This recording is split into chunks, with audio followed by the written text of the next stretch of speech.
Hi, welcome to the Second Coming of Unbelief.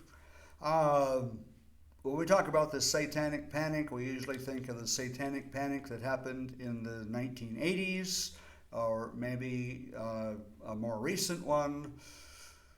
But at least in my life, it got started long before that. My brothers were quite a bit older than I was, and so mom and dad would tell them some things that maybe younger children shouldn't hear or maybe just not understand very well.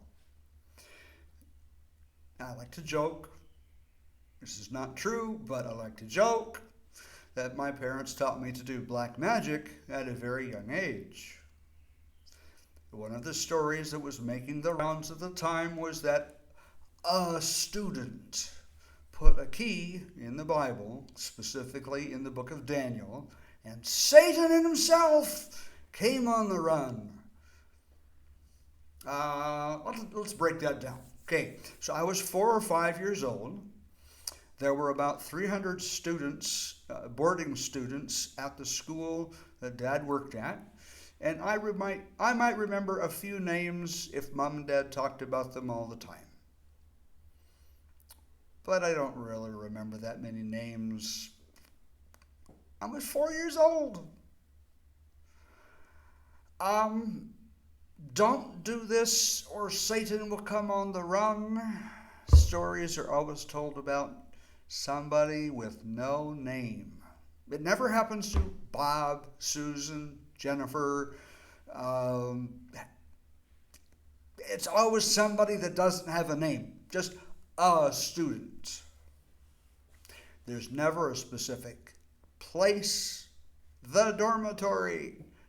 Yeah, but which floor, which room? Unspecified person, unnamed location, unspecified date or time. Problem two. I'm being sarcastic. Satan, the old goat himself, will come if you put a key in Daniel. He won't send an underling, a mere demon. He himself will come and make it his personal mission. What if, by chance, 2, 3, 5 people somehow managed to put a key in the book of Daniel at the right place simultaneously in different places around the globe? Can the devil split himself in pieces? Or will a mere demon do in an emergency? So, this is the black magic that my parents taught me at a young age. Then, in the late 70s, Bob Larson came on the scene. He claims to have been a rock musician. Has anyone fact-checked that? He was a pretty slick preacher. It wouldn't surprise me if Bob were merely an itinerant preacher getting rich off of other people's fears. And all through academy and college, pastors would come and put on weekend seminars, usually on the evils of rock and roll, and play songs backwards. How in the hell do you think to play a song backwards? Yes, I know it's been told for thousands of years, centuries, that saying the Lord's Prayer backwards brings the devil on the run. Yes, that's black magic. Yes, I know that. Is that where backmasking comes from? Get real. Your brain is not smart enough to understand the words backwards. Can barely understand them going forwards. Good God, how many of us have missed song Blinded by the Light by Manfred Mann's band? Back to the preachers, the hate mongers. They read lyrics from the pulpit. They tell us how this phrase of this song really meant sex, drugs, and rock and roll, one of some kind of sin or another.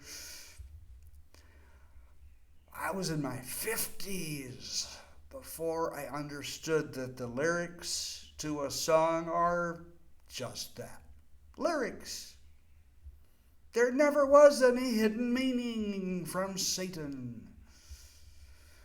And now it kind of cracks me up to see how many rockers still go to church, or at least believe in the Christian God. Like, as in most American rockers still believe in God. Yeah, well, my version of God is the one and only true God. All others are false and will send you to, and mine will send you to hell if you follow them.